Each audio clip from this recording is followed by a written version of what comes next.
Il y a des moments qui divisent votre vie en un avant et un après. Pour moi, c'était un banal mardi soir d'octobre. Ma femme, Claudia, avait laissé sa tablette sur la table du salon en partant précipitamment pour son cours de yoga. Je suis à la bourre, Heinrich. On se voit dans 2 heures, avait-elle crié en attrapant son sac de sport. J'avais simplement acquiescé, absorbé par le journal télévisé. Après 38 ans de mariage, on ne remet plus en question ses routines. Claudia allait au yoga 2 fois par semaine depuis que notre Benjamin avait quitté la maison il y a 5 ans. C'est bon pour mon dos et mon âme, disait-elle toujours. J'étais content pour elle à 63 ans, il faut bien avoir ses propres centres d'intérêt. La tablette s'est soudainement illuminée par un message entrant. Normalement, je l'aurais ignoré, mais le nom affiché à l'écran m'a fait hésiter, Dr Bernard Thalmann. Notre psychologue de famille. Ou plutôt, le psychologue de Claudia.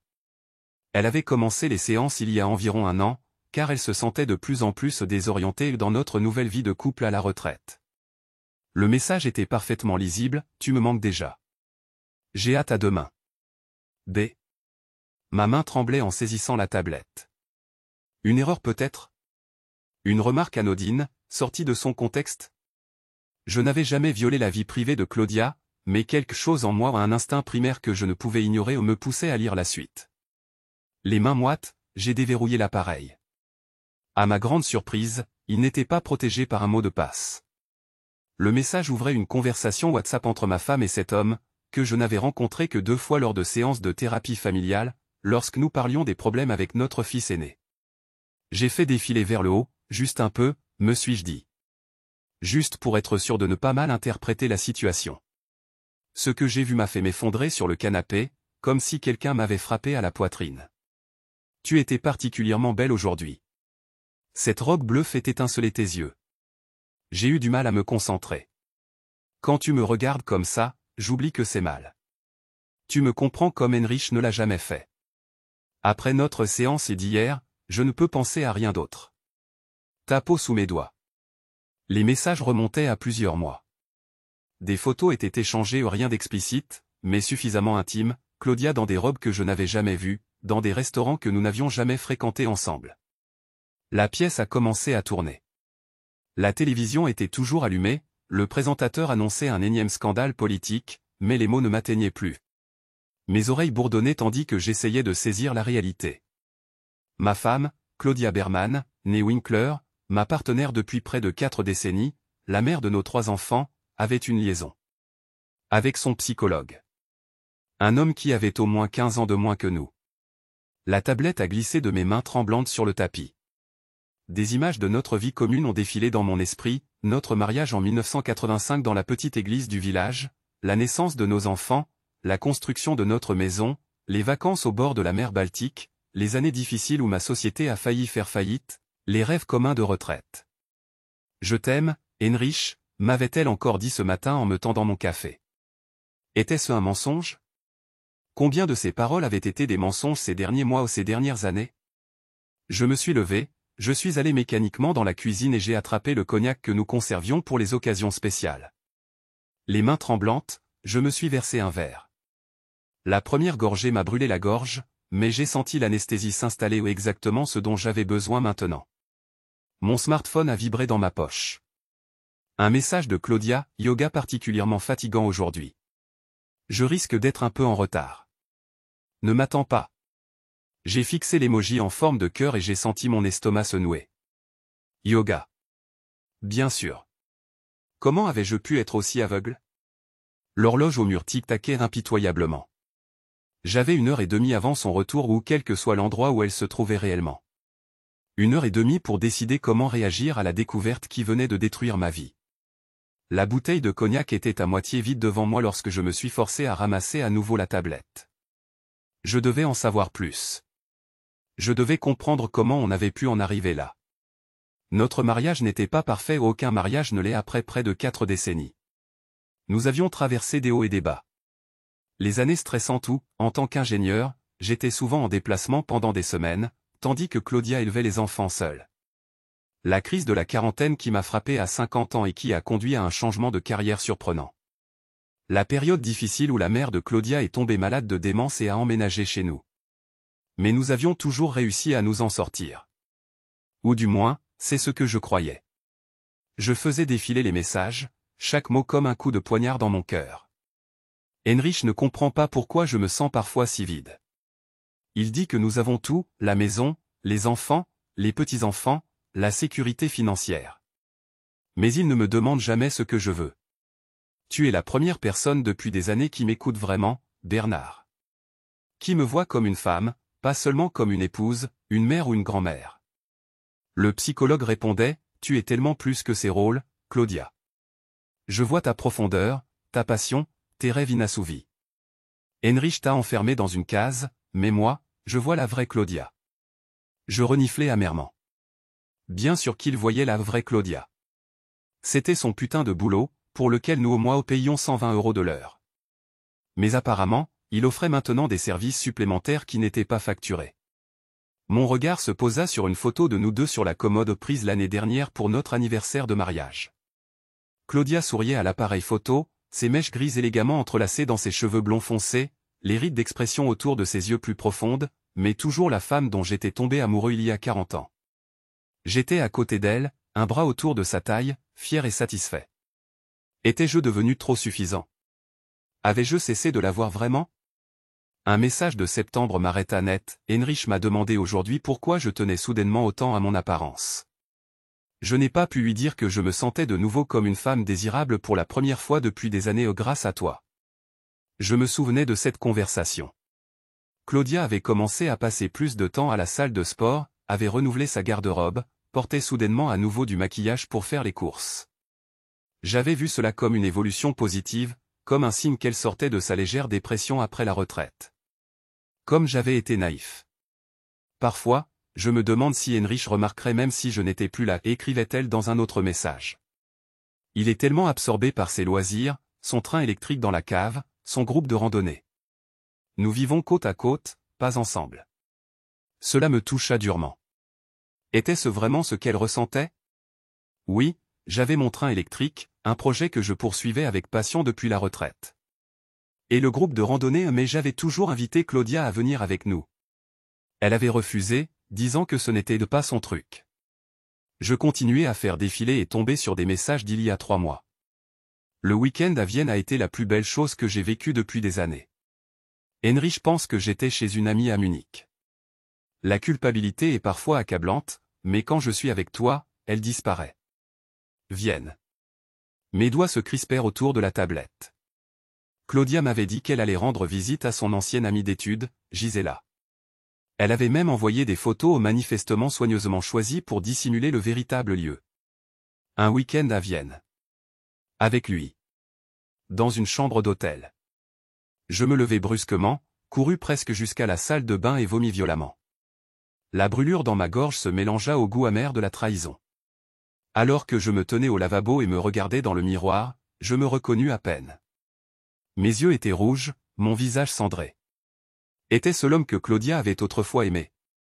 Était-ce l'homme qu'elle ne pouvait plus aimer?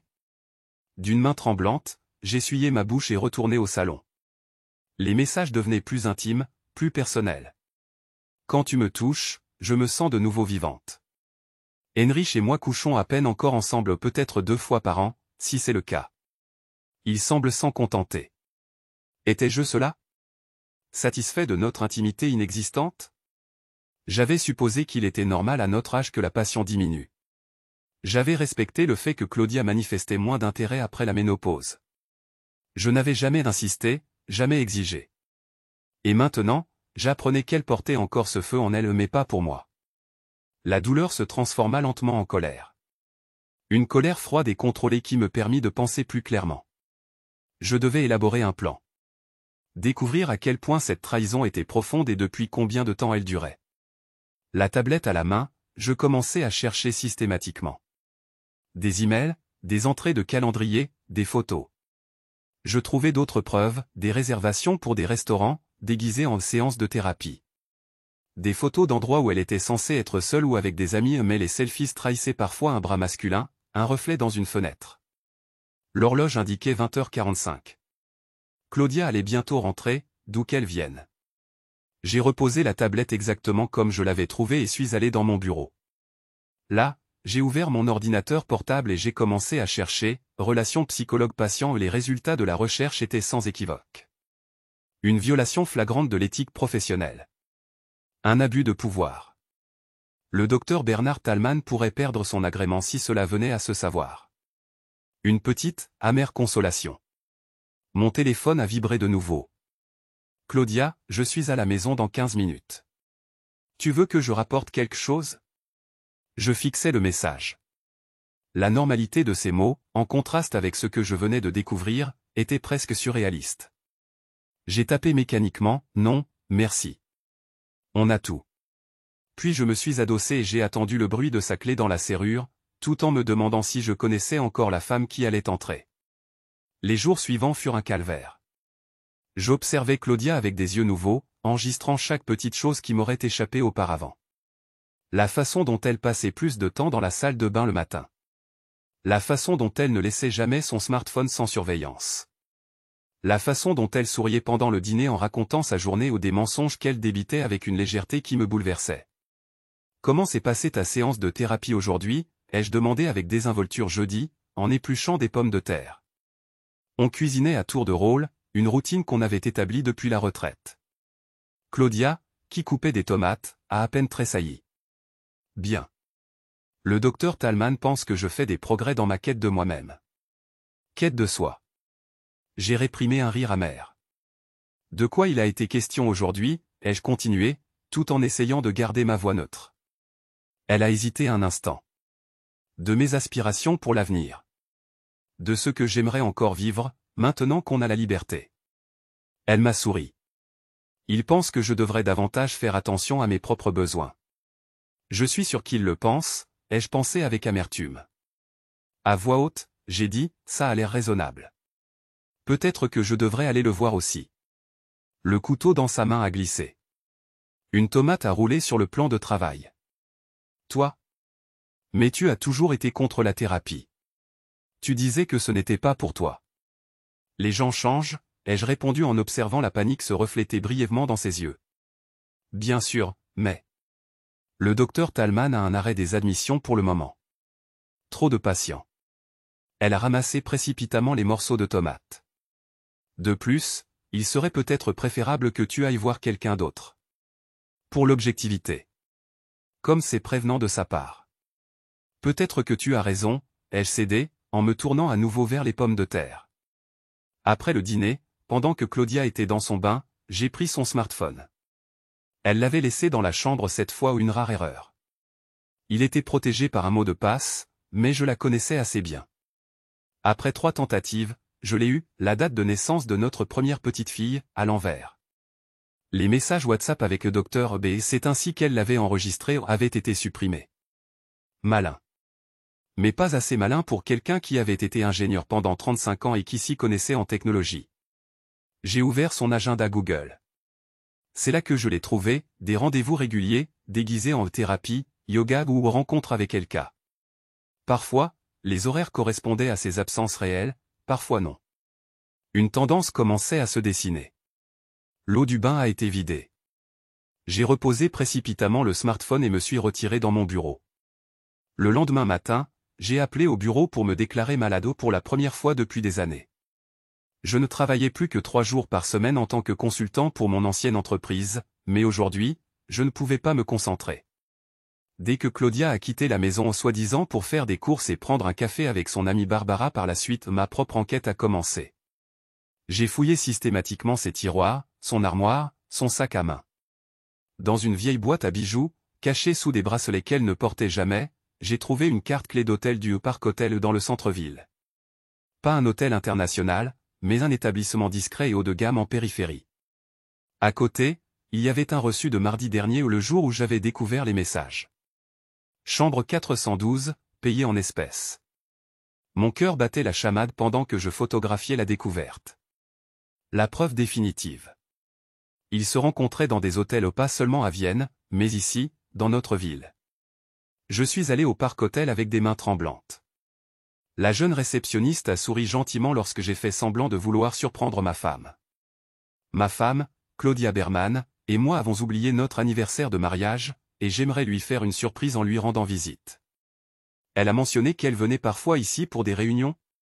Avec un docteur Thalmann? La réceptionniste a hésité. Je suis désolé, mais nous ne divulguons aucune information sur nos clients. J'ai acquiescé d'un air compréhensif et ai sorti mon portefeuille. Bien sûr, je comprends. Je me demandais juste, peut-être pourriez-vous me dire s'ils ont réservé pour mardi prochain? Je pourrais les attendre ici, avec des fleurs et tout ça. J'ai souri d'un air contrit. Je ne suis malheureusement pas très doué pour ces choses romantiques, vous savez. Son regard s'est adouci. C'est vraiment gentil de votre part. Elle a tapoté sur son ordinateur. Je ne peux pas vous donner d'informations directement, mais... Elle a baissé la voix. La chambre 412 est réservée pour mardi prochain de 14h à 18h. Au nom de Thalmann. Mon estomac s'est contracté. Merci beaucoup. Vous m'avez beaucoup aidé. De retour dans la voiture, j'ai vomi à nouveau. La certitude était pire que le soupçon. Mardi, 14h. La séance de thérapie de Claudia. Une fois à la maison, je me suis assis devant mon ordinateur et j'ai commencé à créer un tableau. Date, heure, preuve. J'ai travaillé méthodiquement, comme pour un projet d'ingénierie. Émotion mise de côté, uniquement des faits. Lorsque mon smartphone a sonné, j'ai sursauté. C'était notre fils Thomas. Papa? Tout va bien chez vous? J'ai essayé de joindre maman, mais elle ne répond pas. Je me suis raclé la gorge. Oui, tout va bien. Elle est allée faire des courses. Qu'est-ce qu'il y a? Nous voulions savoir si vous pouviez garder le petit la semaine prochaine? Julia et moi, on mériterait bien une soirée pour nous. Notre petit-fils Max, 3 ans. La prunelle des yeux de Claudia. Bien sûr, ai-je dit automatiquement. Ça nous fait toujours plaisir. Super. Tout va bien chez vous? Tu as une voix différente. Je me suis forcé à prendre un ton léger. Juste un petit rhume. Rien de grave. D'accord. Passe le bonjour à maman. Et soigne-toi bien.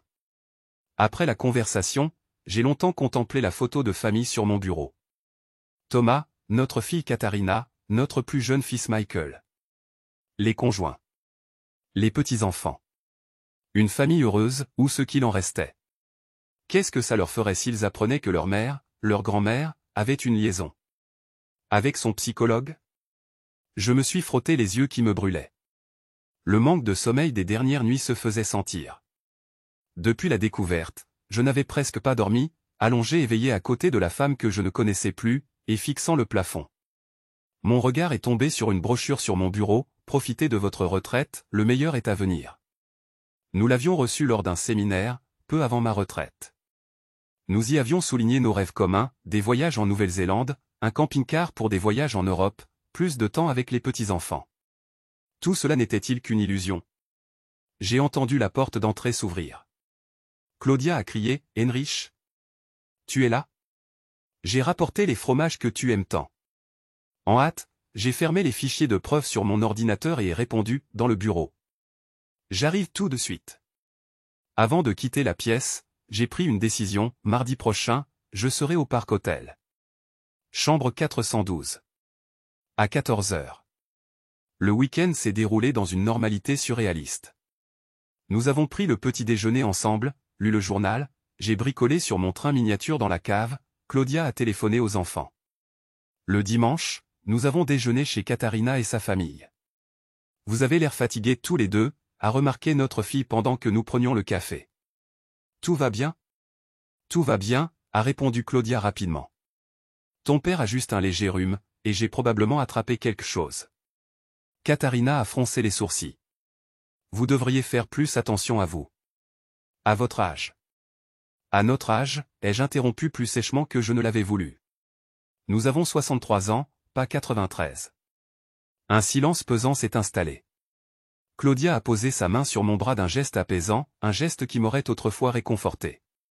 Maintenant, il ressemblait à une brûlure. Excuse-moi, ai-je murmuré. Tu as raison. Nous sommes un peu fatigués. Le trajet de retour s'est fait en silence. Ce n'est que lorsque nous étions presque à la maison que Claudia a pris la parole. Heinrich, tout va bien? Tu as l'air si absent ces derniers temps. L'ironie de cette question m'a frappé de plein fouet. Je pourrais te poser la même question, ai-je répondu doucement. Elle s'est tournée vers moi. Qu'est-ce que tu veux dire par là? Je me suis garé devant notre maison et ai coupé le moteur. Rien. Je suis juste fatigué. Le lundi matin, j'ai appelé le cabinet du docteur Thalmann. Une assistante sympathique a répondu. Cabinet du docteur Thalmann, que puis-je faire pour vous? Bonjour. Je m'appelle Heinrich Berman. Ma femme Claudia est patiente chez le docteur Thalmann. Oui, madame Berman. Que puis-je faire pour vous, monsieur Berman? Je voudrais prendre rendez-vous. Pour moi. Une courte pause. Le docteur Thalmann n'accepte actuellement pas de nouveaux patients. Sa liste d'attente est de plusieurs mois. Exactement comme Claudia l'avait dit. Je comprends. Mais peut-être pourrait-il faire une exception? Il s'agit d'une affaire familiale liée à la thérapie de ma femme. Nouvelle pause. Un instant, s'il vous plaît. J'attendais, serrant fermement le téléphone. Au bout d'une minute, la secrétaire revint. Le docteur Thalmann pourrait vous recevoir brièvement demain à 14h30. Juste après le rendez-vous de votre femme. Serait-ce possible? Un sourire amer effleura mon visage. 14h30, ça va être difficile. Et 14h? Ce n'est malheureusement pas possible. C'est l'heure du rendez-vous de votre femme. Je comprends. Alors je prends 14h30. Après l'appel, je restais longtemps assis, immobile. Le plan pour demain prenait forme. Pas de confrontation à l'hôtel trop public, trop humiliant. Plutôt dans son cabinet, juste après son rendez-vous. Une fois qu'elle serait partie, je lui demanderais des comptes. Professionnellement. Froidement. D'homme à homme. Le mardi arriva, et j'avais du mal à respirer tant j'étais tendu. Claudia me quitta à 13h30, vêtue d'une tenue qu'elle n'aurait jamais portée pour faire les courses, un chemisier élégant, un pantalon flatteur, un maquillage discret. Je vais à la thérapie et ensuite faire un tour en ville, dit-elle en m'embrassant rapidement sur la joue. Je serai de retour pour le dîner. Je me contentais d'acquiescer, incapable de parler. 20 minutes plus tard, je démarrais. Le cabinet se trouvait dans un immeuble ancien rénové du centre-ville. Je me suis garé à une certaine distance et j'ai attendu dans la voiture. À 13h55, je vis Claudia y entrer. Mon cœur s'emballa.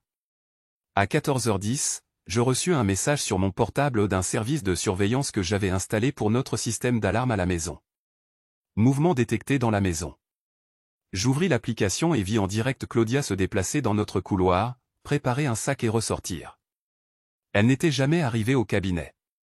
Confus, je fixai mon portable, puis la porte du cabinet. Qu'est-ce qui se passait? À 14h25, je sortis et me dirigeai vers le cabinet. La secrétaire m'accueillit chaleureusement. Monsieur Berman? Le docteur Thalmann vous attend dans quelques instants. Votre femme devrait avoir terminé d'une minute à l'autre. J'acquiesçai, hébété, et pris place dans la salle d'attente. Mes pensées s'emballaient. La caméra de surveillance n'avait pas menti. Claudia était à la maison, pas ici. La porte du cabinet s'ouvrit, et une femme d'âge moyen en sortit définitivement pas Claudia. Elle me fit un signe de tête polie et quitta le cabinet. Monsieur Berman? Vous pouvez entrer maintenant, appela la secrétaire. D'un pas lourd, j'entrai dans le cabinet. Le docteur Bernard Thalmann, un homme d'une cinquantaine d'années aux cheveux poivre et sel et portant des lunettes à monture d'écaille, se leva de son bureau et me tendit la main. Monsieur Berman, ravi de vous revoir. Que puis-je faire pour vous? J'ignorais sa main. Où est ma femme? Il fronça les sourcils. Pardon? Ma femme. Claudia. Elle était censée être ici avec vous. Il secoua la tête. Madame Berman a annulé son rendez-vous d'aujourd'hui. Hier soir, par email. Je le fixais. Annulé? Oui. C'est pourquoi j'ai pu vous recevoir plus tôt. Ma secrétaire aurait dû vous informer? Je secouai la tête, hébété. Non, elle ne l'a pas fait. Le docteur Thalmann me désigna un fauteuil. Asseyez-vous donc. Vous semblez agité. Je restai debout. Avez-vous une liaison avec ma femme? La question resta suspendue entre nous. Le docteur Talman se figea, puis enleva lentement ses lunettes et les nettoya avec un tissu. Monsieur Berman, je comprends que vous soyez contrarié.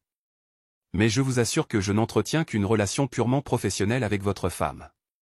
Ne me mentez pas, sifflai-je. J'ai des preuves. Des messages, des réservations d'hôtel. Il remit ses lunettes et me regarda droit dans les yeux. Quel message exactement? WhatsApp. Entre vous et ma femme. Depuis des mois. Une ombre passa sur son visage. Monsieur Berman, je ne communique jamais par WhatsApp avec mes patients. C'est contraire aux règles de mon cabinet. Tous les rendez-vous sont pris par ma secrétaire ou par email. Je sortis mon portable et ouvris les photos que j'avais prises des messages. Expliquez-moi ça.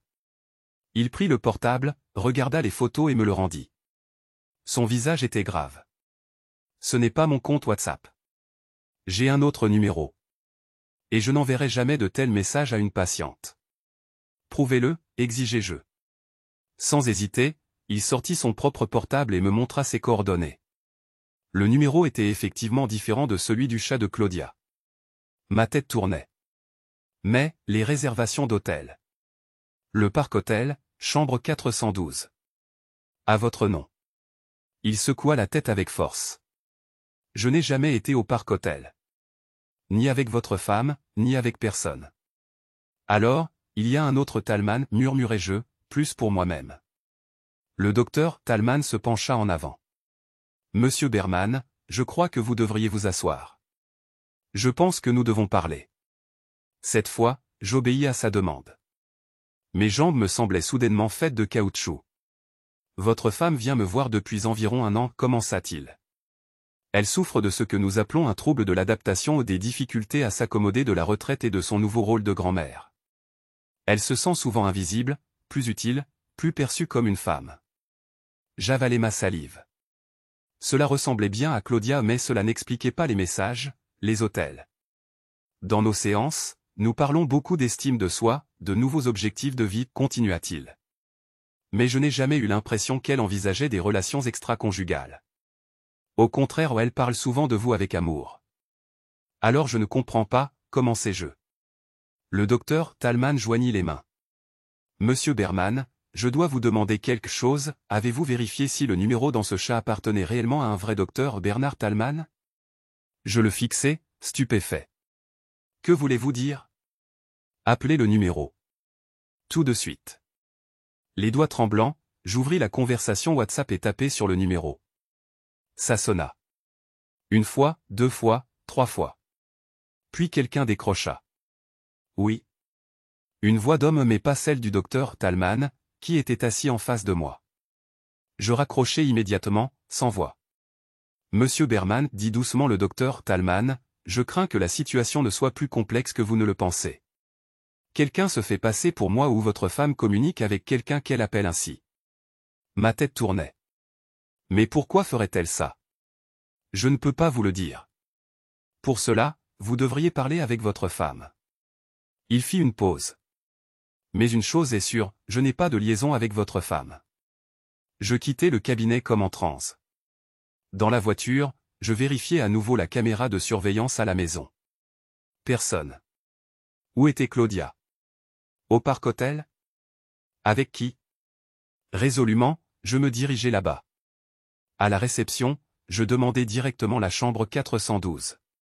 Je suis désolé, mais la chambre 412 n'est pas occupée aujourd'hui, dit la réceptionniste une autre que la dernière fois. Mais elle était réservée. Au nom de Talman. Elle tapa sur son ordinateur. La réservation a été annulée hier. Annulée.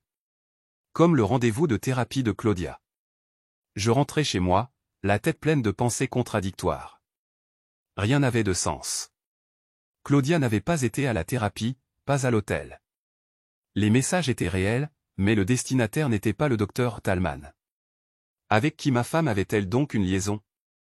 Arrivé à la maison, je me garai dans l'allée et restai à fixer notre maison pendant de longues minutes. La maison que nous avions construite il y a 30 ans. Où nous avions élevé nos enfants. Où nous voulions vieillir. Résolu, je sortis et entrai. Dans le couloir, j'entendis des bruits venant de la cuisine. Claudia était rentrée. Heinrich? C'est toi, cria-t-elle.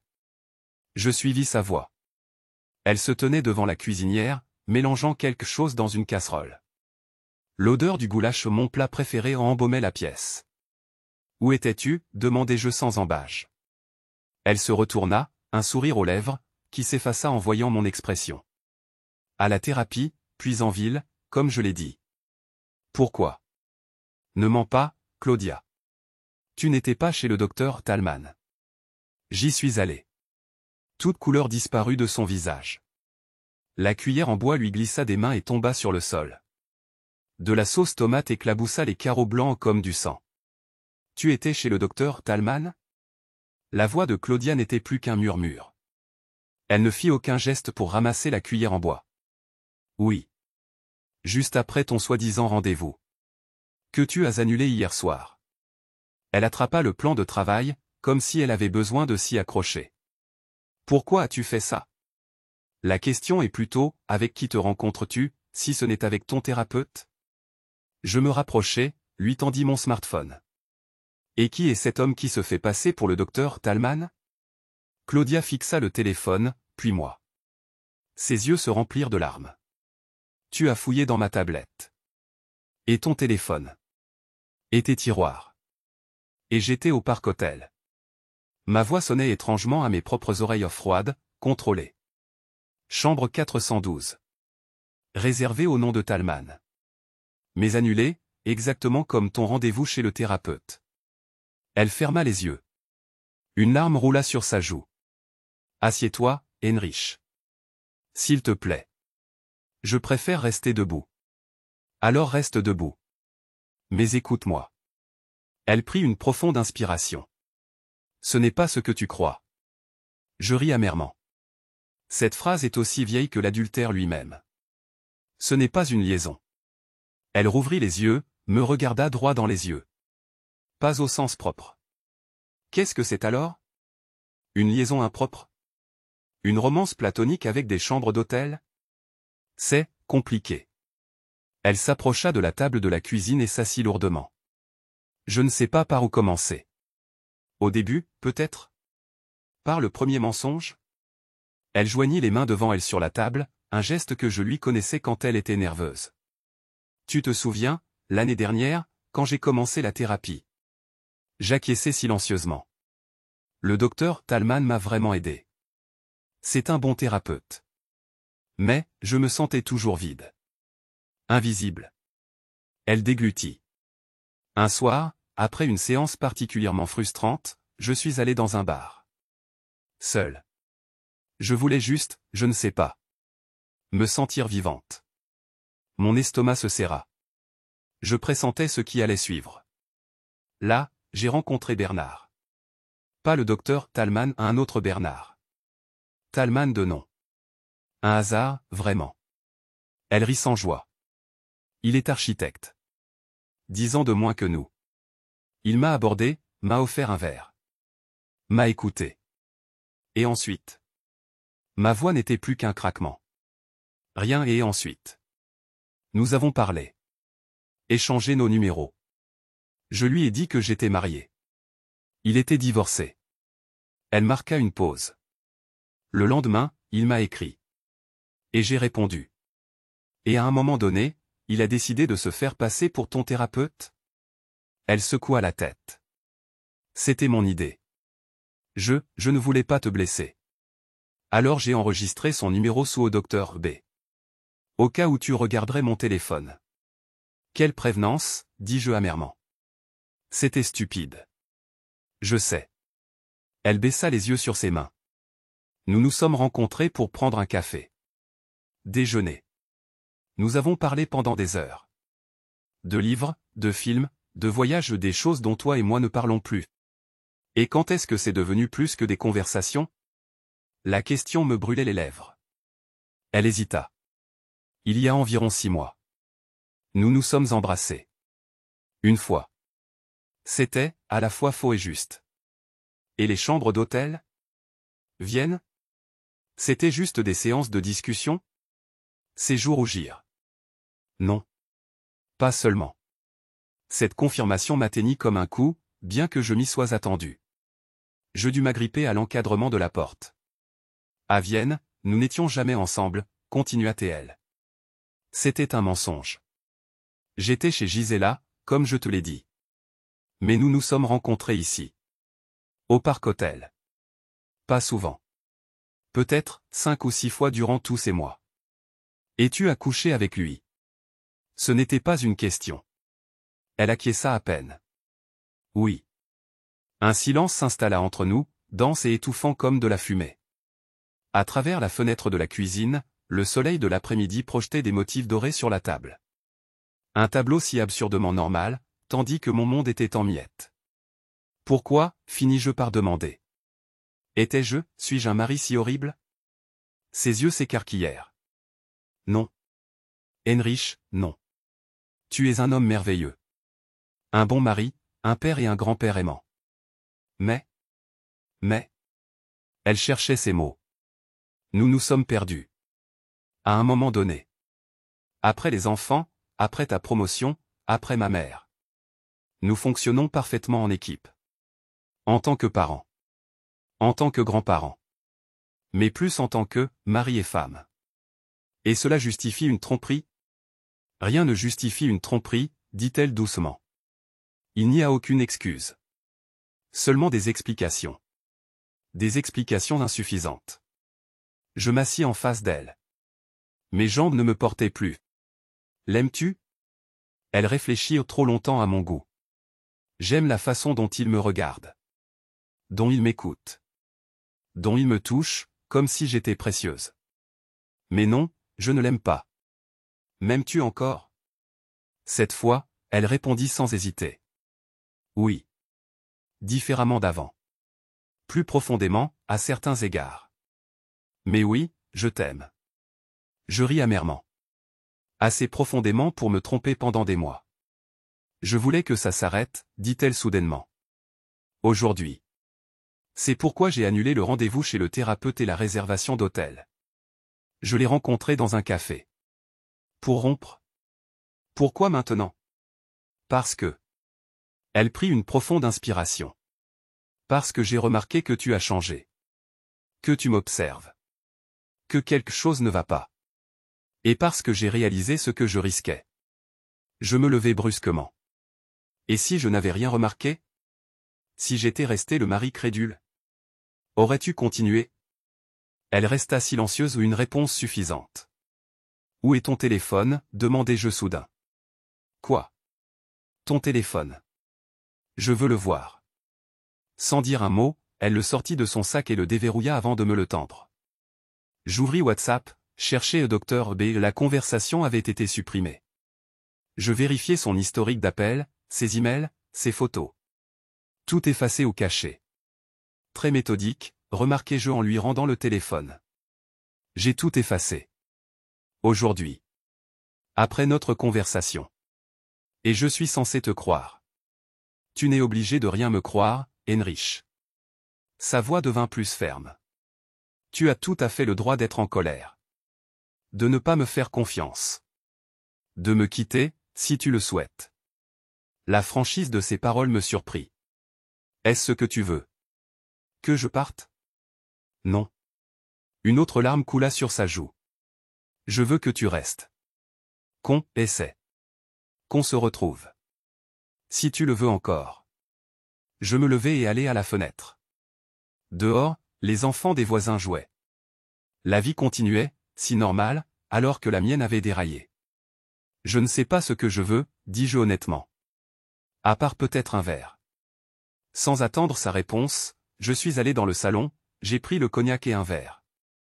Je me suis servi, j'ai bu d'un trait, j'ai rempli à nouveau. Claudia me suivit, mais resta dans l'embrasure de la porte. Qu'est-ce qu'on va faire maintenant? Demanda-t-elle doucement. Je me suis tourné vers elle. À ce moment-là, je ne voyais pas la femme qui m'avait trompé, mais la jeune femme dont j'étais tombé amoureux il y a 40 ans. La mère de mes enfants. Ma compagne de vie. Maintenant marquée par le remords, la peur et oui l'amour. Je ne sais pas, répondis-je sincèrement. J'ai besoin de temps. Et de distance. Elle acquiesça lentement. Est-ce que je devrais aller chez Katharina? pendant quelques jours? Non. La réponse est venue plus vite que je ne le pensais. Les enfants ne doivent rien savoir. Pas maintenant. Pas par nous. Alors? Je vais partir, décidai-je. À l'hôtel. Ou chez Thomas, dans l'appartement indépendant. Je lui dirai qu'on fait rénover la salle de bain ou quelque chose comme ça. Heinrich. Elle fit un pas vers moi, puis s'arrêta. Je suis tellement désolé. Je me contentai d'hocher la tête, incapable de répondre. La colère, la douleur, la confusion, tout se battait en moi pour prendre le dessus. Une dernière question, dis-je finalement. Pourquoi l'as-tu vraiment rencontré aujourd'hui? Pour rompre ou parce que j'ai failli te surprendre? Elle soutint mon regard. Les deux. Je savais qu'il ne faudrait pas longtemps avant que tu ne le découvres. Et je savais que je ne pourrais pas supporter de te blesser ainsi. Alors j'ai rompu. Il l'a accepté?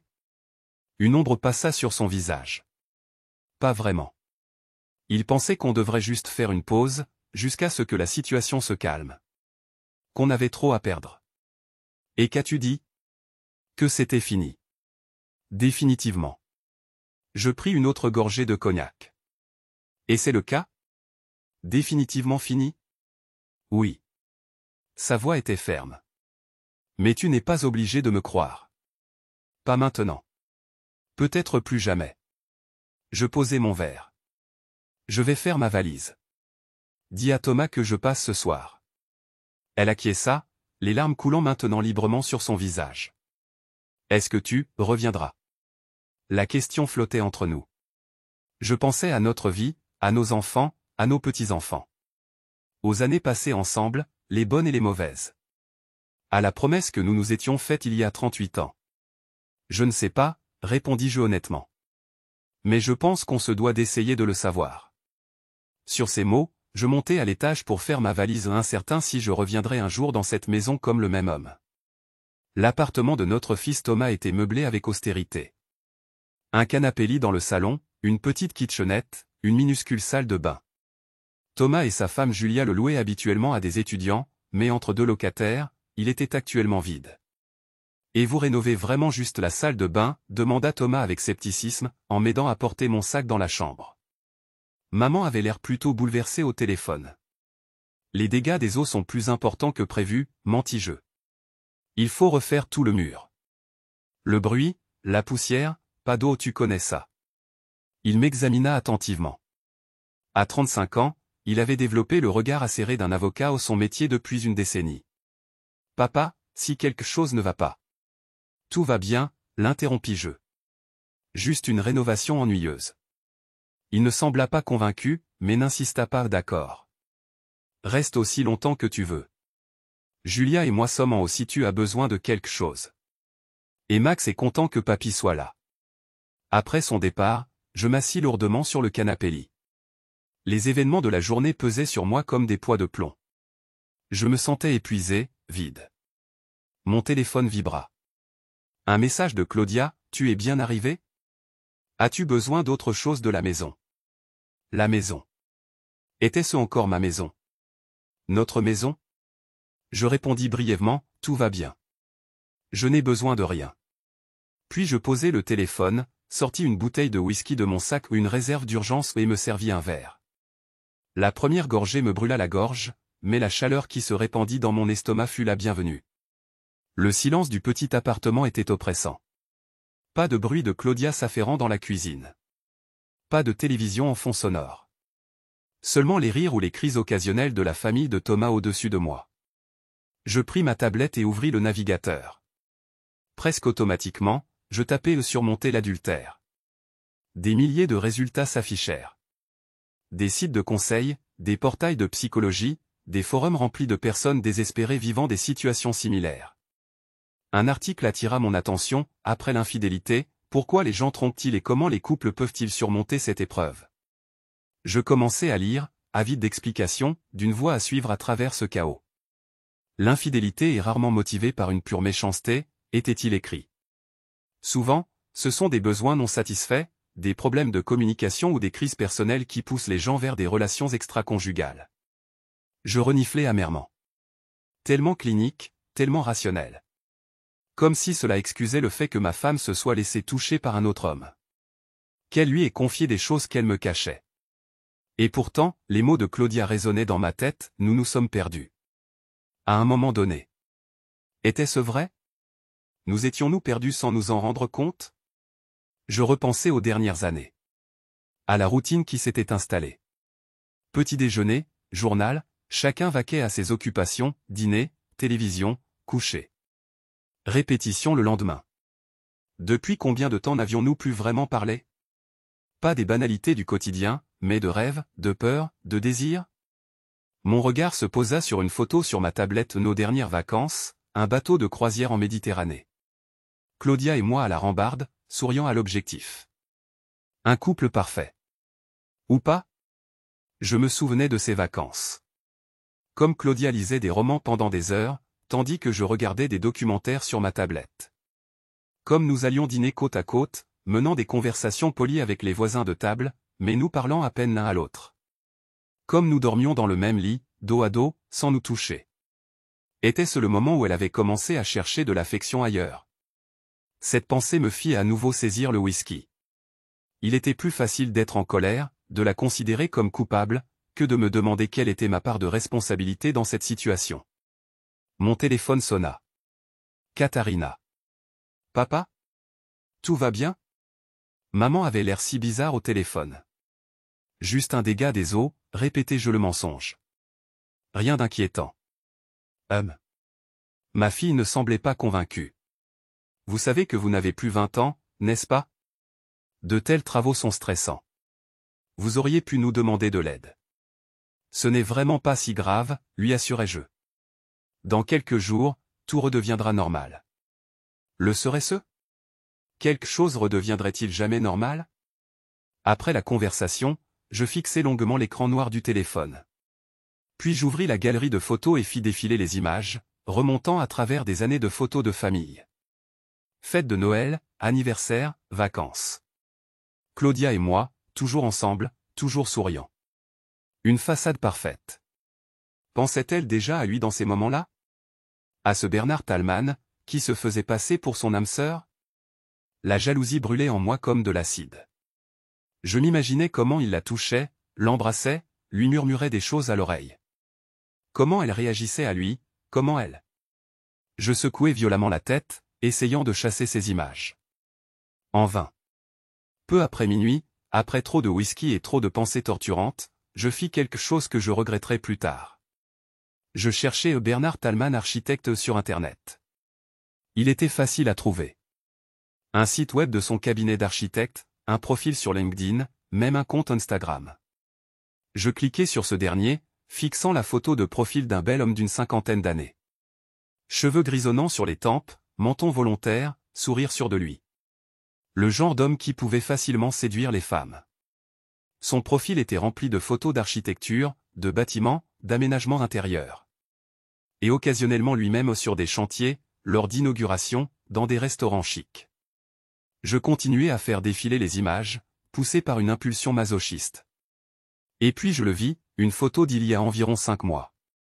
Lui dans un restaurant, un verre de vin levé. Le cadrage ne montrait que lui, mais sur le bord, on pouvait voir une main de femme avec un bracelet familier ou le bracelet de Claudia, un cadeau que je lui avais offert pour notre 35e anniversaire de mariage. La légende se limitait à « avec une compagnie spéciale ». #heureux. J'eus la nausée. Je fermai l'application, jetai la tablette sur le canapé et trébuchai jusqu'à la salle de bain, où je vomis à nouveau 7 fois plus à cause du whisky que du choc. En me regardant dans le miroir, je vis un vieil homme. Les 63 ans avaient laissé leurs traces, des rides profondes autour des yeux, des cheveux gris clairsemés, un léger ventre malgré des randonnées régulières. Était-ce l'homme que Claudia avait autrefois aimé? Fallait-il s'étonner qu'elle se soit sentie attirée par quelqu'un comme Thalmann? Arrête, dis-je à voix haute à mon reflet. Ce n'est pas ta faute. Mais n'était-ce pas le cas? Au moins en partie. Je me suis lavé le visage à l'eau froide et suis retourné au salon. Mon téléphone affichait un autre message de Claudia, je sais que tu as besoin de temps. Mais crois-moi, s'il te plaît, je t'aime. Je n'ai jamais cessé de t'aimer. Je fixais ces mots, incapable de répondre. Que signifiait l'amour après presque 4 décennies? Était-ce ce voisinage confortable, cette routine, cette familiarité? Ou devait-il y avoir plus?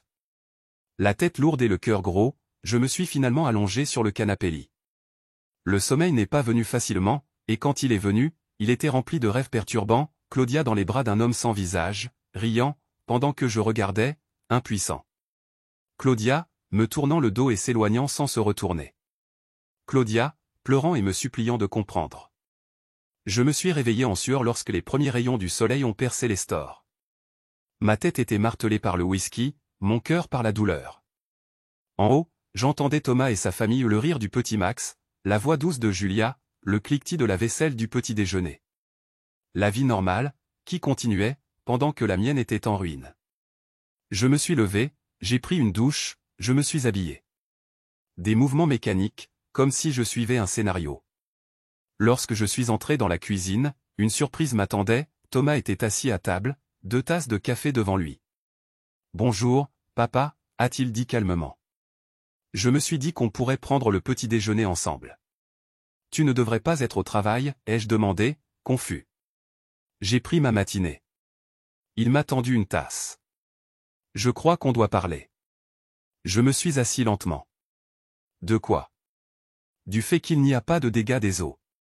Ses yeux, si semblables aux miens, fixaient mon regard. Maman a pleuré hier soir. Pendant des heures. Julia l'a appelé pour lui demander comment se passaient les travaux, et elle pouvait à peine parler. J'ai soupiré profondément. Thomas.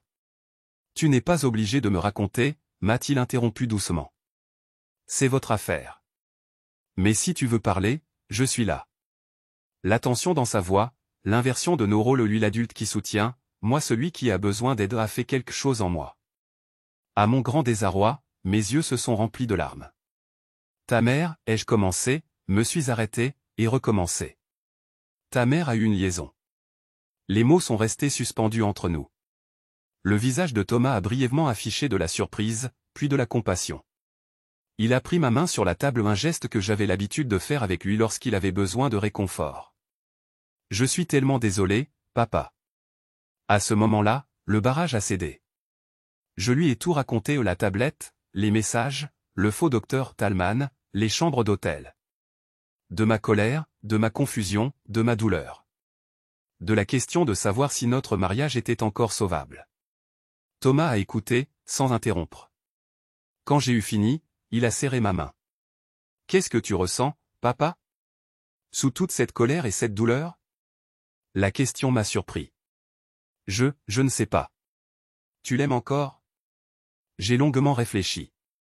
Des images de Claudia ont défilé dans mon esprit, la jeune femme dont je suis tombé amoureux, la mère épuisée de nos nouveau-nés, la partenaire forte pendant mes crises professionnelles, la fille attentionnée qui s'occupait de sa mère démente, la grand-mère fière qui lisait des histoires à nos petits-enfants. Oui, ai-je fini par dire. Oui, je l'aime encore. Thomas a lentement hoché la tête. Alors il y a de l'espoir. Ce que maman a fait est mal. Impardonnable, peut-être. Mais les gens font des erreurs, papa. Même de terribles erreurs. Tu parles en tant que fils ou en tant qu'avocat, ai-je demandé avec un faible sourire. En tant que les deux. Et en tant que quelqu'un qui vous aime tous les deux et qui veut que vous soyez heureux ensemble ou séparément. J'ai bu une gorgée de café, laissant ces mots faire leur chemin. Que ferais-tu, ai-je fini par demander. Il a haussé les épaules. Je ne peux pas le dire. Chaque relation est différente. Mais je me poserai la question, puis-je être plus heureux avec cette personne que sans elle, malgré tout ce qui s'est passé? Une question simple avec une réponse complexe. Merci, ai-je dit doucement. Pour tout. Il s'est levé, m'a brièvement étreint. Prends ton temps, papa. Et ne sois pas trop dur avec toi-même. Ni avec maman. Après son départ, je suis resté longtemps assis à table, le café froid devant moi, les pensées tourbillonnant. Pouvais-je être plus heureux avec Claudia que sans elle? La réponse n'est pas venue immédiatement. Mais je savais que je devais la trouver pour moi, pour elle, pour les presque 4 décennies que nous avions partagées. Une semaine passa. Je suis resté dans l'appartement de Thomas, suis allé travailler, suis rentré, et passé du temps avec mon petit-fils, et téléphoné aux autres enfants. Extérieurement, je fonctionnais, intérieurement, j'étais en pleine tourmente. Claudia et moi communiquions avec parcimonie, principalement par SMS. Court message poli concernant des choses pratiques, le courrier est sur la table de la cuisine. J'ai viré la facture de l'assurance. Thomas est venu chercher tes chaussures de randonnée. Le 7e jour, elle a écrit, est-ce qu'on peut parler? En personne? Je suis resté longtemps à fixer le message avant de répondre, quand? Demain? À midi? Je pourrais cuisiner. L'idée d'être dans notre maison, assis à notre table, me paraissait étrange. Plutôt un lieu neutre. Le café au bord du lac. D'accord. 13h? J'y serai. Le café au bord du lac était un endroit que nous fréquentions souvent autrefois. Un petit établissement chaleureux avec une terrasse donnant directement sur l'eau. À l'époque de nos jours meilleurs, nous y mangions des gâteaux le dimanche et regardions les voiliers. Quand je suis arrivé le lendemain, Claudia était déjà assise à une table près de la fenêtre. Elle portait une robe bleue ma couleur préférée sur elle et avait une coiffure différente. Elle avait l'air nerveuse, mais aussi déterminée. Bonjour, dis-je en m'asseyant. Bonjour, Heinrich. Elle sourit d'un air incertain. Merci d'être venu. Une serveuse est apparue, et nous avons tous deux commandé un café. La routine de cet acte était à la fois familière et étrangère. Quand nous fûmes seuls, Claudia dit, « Comment vas-tu » Une question simple, à laquelle je ne pouvais pas répondre simplement. Ça va. Et toi? Pas bien. Elle baissa les yeux sur ses mains. Je dors à peine. Je mange peu. Je n'arrête pas de penser. Je me contentais d'acquiescer. La serveuse apporta nos cafés, et nous restâmes silencieux jusqu'à ce qu'elle soit repartie. J'ai beaucoup réfléchi, commença Claudia. À nous. À ce que j'ai fait. Pourquoi je l'ai fait? Et, demandai-je en remuant mon café, bien que je n'y ai pas ajouté de sucre. Il n'y a pas d'excuse, dit-elle doucement. Mais je comprends maintenant mieux ce qui s'est passé. Je me sentais invisible. Pas en tant que femme. Seulement comme une fonction épouse, mère, grand-mère. Le sentiment d'être désiré me manquait. D'être vu. Tu aurais pu m'en parler, dis-je, plus durement que je ne l'avais voulu. Oui, j'aurais pu. Mais je ne savais pas comment. Elle fit une pause. Ou j'avais peur de ta réaction. Que tu ne me comprennes pas. Que tu dises que je suis ingrate ou idiote. Est-ce que j'aurais dit ça? Elle réfléchit. Peut-être pas. Mais nous ne nous parlions plus vraiment depuis longtemps.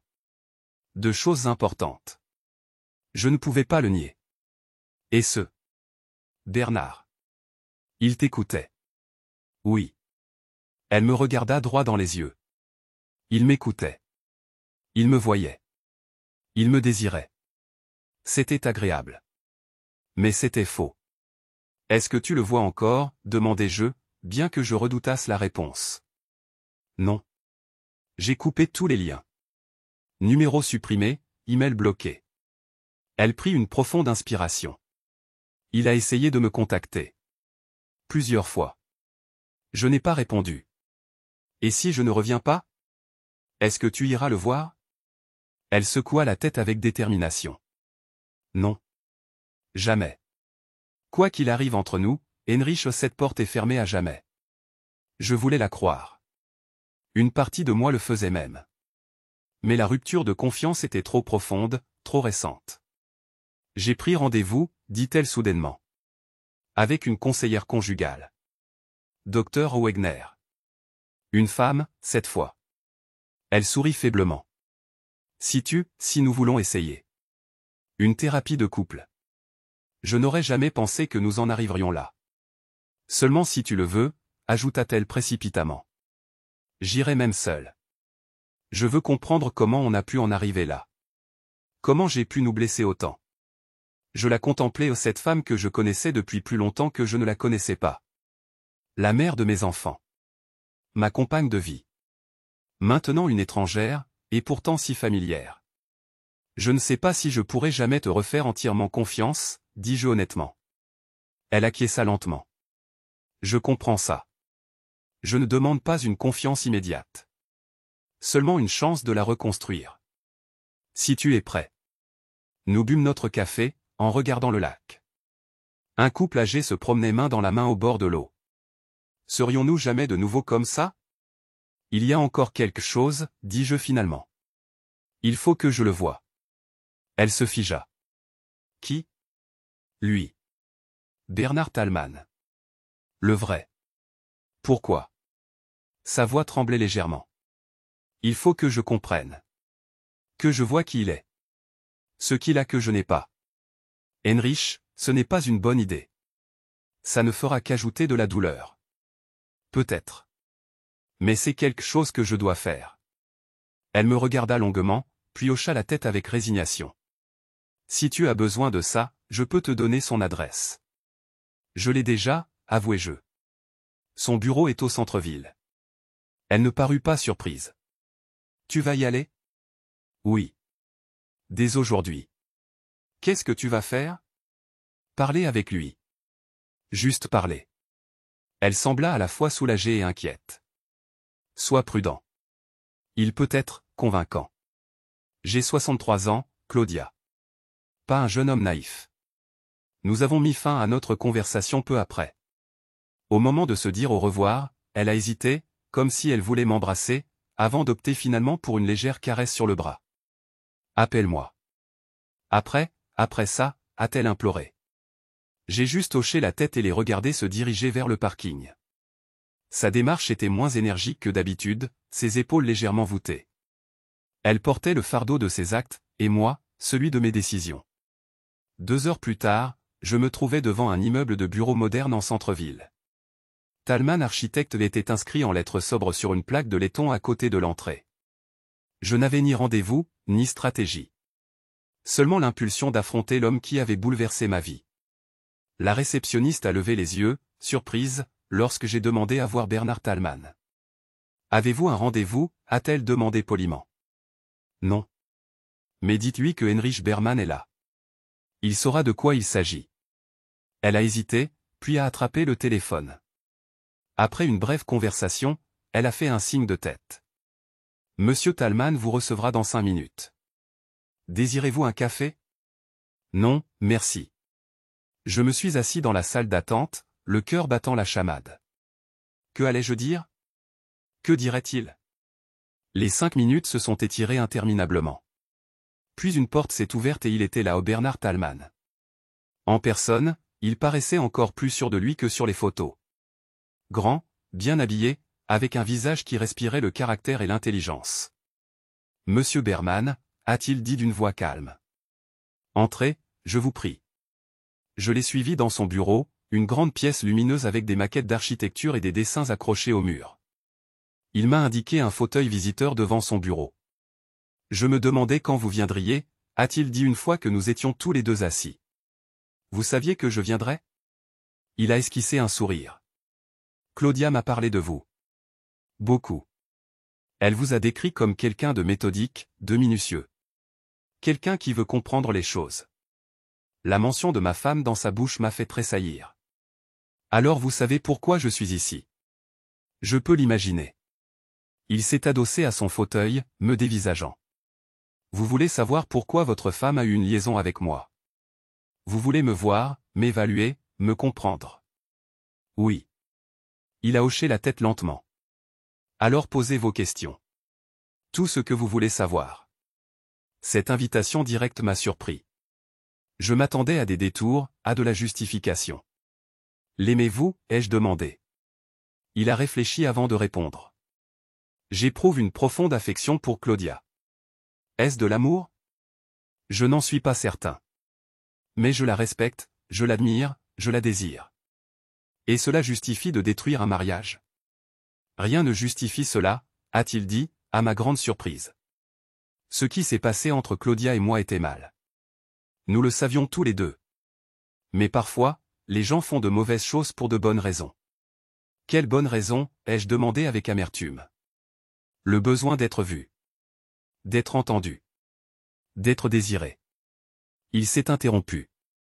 Monsieur Berman, je ne veux pas être présomptueux, mais, quand avez-vous vraiment écouté votre femme pour la dernière fois? Pas seulement écouté les mots, mais compris ce qu'il y avait derrière? La question m'a pris au dépourvu. Ce n'est pas la question. N'est-ce pas? Claudia m'a souvent parlé de l'homme que vous étiez autrefois. Attentif, aimant, passionné. Cet homme lui manque. Les gens changent, ai-je dit sur la défensive. Après presque 40 ans, on ne peut pas s'attendre à ce que tout soit comme au premier jour. Bien sûr que non. Mais est-ce que cela doit pour autant devenir de l'indifférence? J'ai serré les poings. Vous ne me connaissez pas. Vous ne connaissez pas notre mariage. Non, c'est vrai, a-t-il admis. Je sais seulement ce que Claudia m'a dit. Et je connais la femme qui est venue à moi seule au milieu de son mariage. Ces mots m'ont profondément blessé. Était-ce vrai? Claudia s'était-elle sentie seule avec moi à ses côtés? Que voulez-vous maintenant, ai-je demandé. D'elle? De nous? Il a soupiré. Rien. Claudia a mis fin à la relation. Définitivement. Je respecte sa décision. Même si vous n'êtes pas d'accord? Mon accord est sans importance. C'est sa décision. Son mariage. Il m'a regardé droit dans les yeux. Elle vous aime, monsieur Berman. Elle n'a jamais cessé. J'ai ri amèrement. Elle a une étrange façon de montrer son amour. Les gens font des erreurs. Même des erreurs terribles. Il a esquissé un sourire. Votre fils vous a dit ça, n'est-ce pas? Je me suis figé. Comment savez-vous ça? Claudia l'a mentionné. Lors de notre dernière conversation. La pensée qu'elle lui ait encore parlé, après tout, a ravivé ma colère. C'était quand? Il y a 3 jours. Elle a appelé pour clarifier que c'était vraiment fini. Qu'elle voulait sauver son mariage, si possible. Et vous avez simplement accepté cela. Il a haussé les épaules. Que puis-je faire d'autre? Je ne suis pas fier de mon rôle dans cette histoire, monsieur Berman. J'ai franchi des limites que j'aurais dû respecter. Sa sincérité m'a déconcerté. Je m'attendais à un coureur de jupons arrogant, pas à un homme pensif qui reconnaissait ses erreurs. Qu'est-ce que vous feriez à ma place, demandai-je, comme je l'avais demandé à Thomas. Il réfléchit longuement. Je me demanderais si les décennies que vous avez passées ensemble pèsent plus lourd que les mois de tromperie. Si l'amour que vous éprouvez pour Claudia est plus fort que la douleur qu'elle vous a infligée. Il fit une pause. Et je me demanderais si je suis prêt à changer. Parce que si vous revenez à ce qui était, cela se reproduira, peut-être pas avec moi, mais avec quelqu'un d'autre. Ces paroles résonnèrent dans ma tête lorsque je quittai son bureau. En allant vers la voiture, je me sentis étrangement léger, comme si la conversation m'avait enlevé un poids que je n'avais même pas remarqué. J'appelai Claudia, comme promis. Comment ça s'est passé, demanda-t-elle, anxieuse. Étonnamment civilisée, répondis-je honnêtement. Nous avons parlé. De quoi? De toi. De nous. De changement. Un silence. Et je rentre à la maison, Claudia. Pas pour toujours, pas encore. Mais pour parler. Vraiment parler. Son soulagement était palpable, même à travers le téléphone. Quand? Ce soir. Nous avons beaucoup à discuter. Oui, dit-elle doucement. C'est vrai. En raccrochant, je levai les yeux vers le ciel. Les nuages s'étaient dissipés, le soleil brillait. Un nouveau départ? Peut-être. Ou la fin de quelque chose qui avait trop duré. Quoi qu'il en soit, il était temps d'être honnête. Temps de changer. L'automne laissa place à l'hiver. Les arbres perdirent leurs feuilles, les jours raccourcirent, les nuits se firent plus froides. Dans notre maison, une nouvelle forme de normalité s'installa lentement, fragile, mais pleine d'espoir.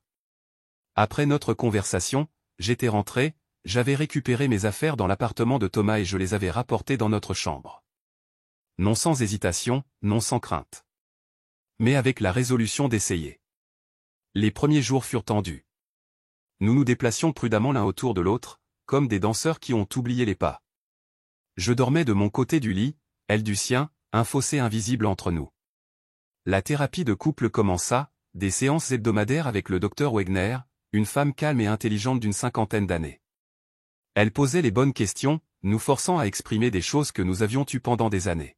« Quand avez-vous cessé de vous parler » demanda-t-elle lors d'une des premières séances. Claudia et moi nous regardâmes, tous deux perplexes. « Je ne parle pas de la communication quotidienne, précisa le docteur Wegner. Je parle des conversations plus profondes.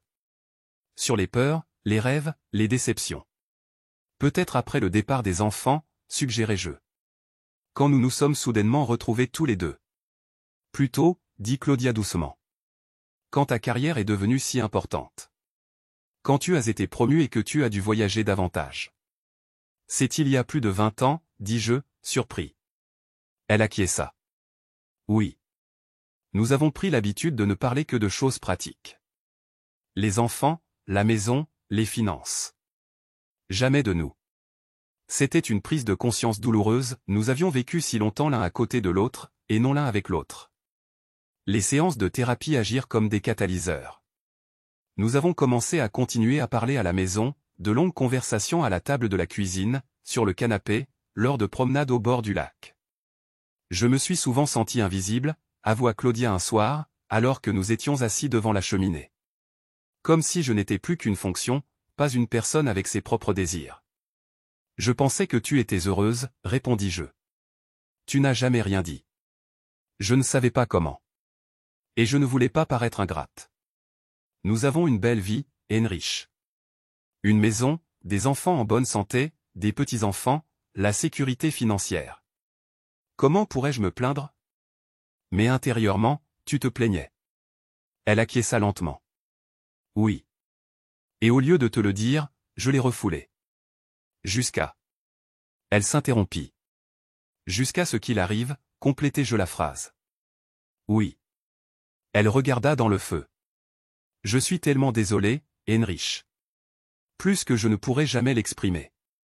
Je pris sa main, un geste qui aurait été impensable il y a encore quelques semaines. Je comprends mieux maintenant. Pas complètement, mais mieux. C'était vrai. Je commençais à comprendre comment on avait pu en arriver là. Pas à pardonner, pas encore, mais à comprendre. Nous travaillions sur nous, chaque jour. De petits pas.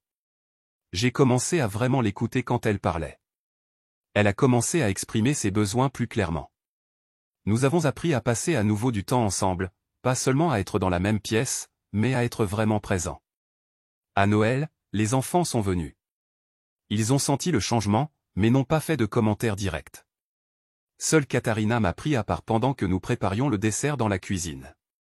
Vous avez l'air différent, dit-elle. Toi et maman. On dirait que vous êtes plus conscients l'un de l'autre. J'esquissai un sourire. On travaille sur certaines choses. Elle me prit dans ses bras spontanément. Je suis fier de vous, papa. Peu importe ce que c'est, vous vous battez pour ça. C'est plus que ce que font beaucoup de couples. Les fêtes de fin d'année passèrent, la nouvelle année commença. Avec elle, un nouveau chapitre s'ouvrit pour Claudia et moi. Un soir froid de janvier, alors que nous étions assis devant la télévision à un documentaire sur la Nouvelle-Zélande, l'une des destinations que nous avions autrefois envisagées, où elle se tourna soudainement vers moi. Partons, dit-elle. Où? En Nouvelle-Zélande. Au printemps. Faisons enfin ce voyage dont nous avons toujours parlé. J'étais surpris. Tu es sérieuse? Oui. Vivons, Heinrich. Pas seulement exister. Elle prit ma main. Nous avons tellement perdu. Du temps, de la confiance, de la proximité. Mais nous pouvons reconstruire. Je la regardais en ma femme depuis près de 4 décennies. Le visage plus familier que le mien, désormais plus ridé, mais toujours la femme dont j'étais tombé amoureux. Dans ses yeux, je vis de l'espoir, du regret, de la détermination et de l'amour. La Nouvelle-Zélande, dis-je lentement. Ce serait un nouveau départ. Oui. Si tu es prêt. L'étais-je? Après tout ce qui s'était passé? Je pensais aux mois qui s'étaient écoulés depuis la découverte. À la douleur, à la colère, au désespoir. Mais aussi aux nouvelles conversations, à l'honnêteté retrouvée, aux blessures qui cicatrisaient lentement. Je suis prêt, dis-je, et je le pensais vraiment. Nous réservâmes le voyage le lendemain. 3 semaines en Nouvelle-Zélande, en avril. Un symbole du nouveau départ que nous osions entreprendre. La thérapie continua. Parfois, il était difficile de rouvrir les vieilles blessures, de faire face aux sentiments refoulés. Parfois, la douleur revenait, fraîche et aiguë. Mais nous continuions. En février, un samedi enneigé, Claudia m'emmena dans un studio de danse. « Qu'est-ce qu'on fait ici ?» demandai-je, perplexe. « Cours de danse », répondit-elle avec un sourire timide. « Tu te souviens, comme on dansait avant ? Avant les enfants ? » Je me souvenais. Dans nos 20 ans, nous avions souvent dansé, dans des clubs, à des mariages, parfois même dans notre salon. À un moment donné, nous avions arrêté. Le cours était pour seniors, mais la musique était bonne, l'ambiance détendue. Nous trébuchions à travers les premiers pas, riant de notre maladresse. Et puis, lentement, nous retrouvâmes le rythme. Sa main dans la mienne, son corps près du mien. En rentrant chez nous, je ressentis quelque chose que je n'avais pas ressenti depuis longtemps, du désir. Pas seulement physique, mais plus profond, l'envie d'être proche, de connecter, de partager. Cette nuit-là, nous dormîmes de nouveau ensemble pour la première fois depuis la découverte. C'était différent d'avant, plus prudent, plus conscient, mais aussi plus intense. Nous nous redécouvrions, comme si nous venions de nous rencontrer. Après cela, elle était allongée dans mes bras, la tête sur mon épaule. « Je t'aime », murmura-t-elle. « Je n'ai jamais cessé de t'aimer. » Je lui caressai les cheveux. « Je t'aime aussi. Malgré tout. Peux-tu me pardonner ?» demanda-t-elle doucement. « Un jour ?» Je réfléchis longuement. J'y travaille. Chaque jour un peu plus. C'était la vérité. Le pardon ne vint pas d'un coup, mais par petites étapes. Un jour après l'autre, une conversation après l'autre, un contact après l'autre. Mars apporta le printemps, les premières fleurs dans le jardin, des jours plus longs. Nous commençâmes à faire nos valises pour la Nouvelle-Zélande, étudiâmes les guides de voyage, planifiâmes des randonnées. Un après-midi ensoleillé, on sonna à notre porte. J'ouvris et me figeai. Devant moi se tenait Bernard Thalmann. « Monsieur Berman, dit-il calmement. Excusez-moi de vous déranger. »« Que voulez-vous » demandai-je, ma voix tendue. Juste une brève conversation. Ensuite, je disparaîtrai de votre vie pour toujours. J'hésitai, puis me rangeai. 5 minutes. Il entra, resta dans le couloir. Claudia est là. Non. Elle est chez sa sœur. Il acquiesça. Bien. Je voulais vous donner quelque chose. Il sortit une enveloppe de sa veste. Des lettres. De Claudia pour moi. Et quelques photos. Je fixai l'enveloppe. Pourquoi ? Parce qu'elles vous appartiennent, pas à moi. Parce que je ne veux pas que quoi que ce soit se dresse entre vous, quand vous recommencerez. Il me tendit l'enveloppe. Je quitte la ville. Un projet à Munich. Un nouveau départ pour moi. Je pris l'enveloppe avec hésitation. Merci. C'est correct de votre part. Pas assez correct, dit-il avec un sourire faible. Mais un début. Il se tourna vers la porte.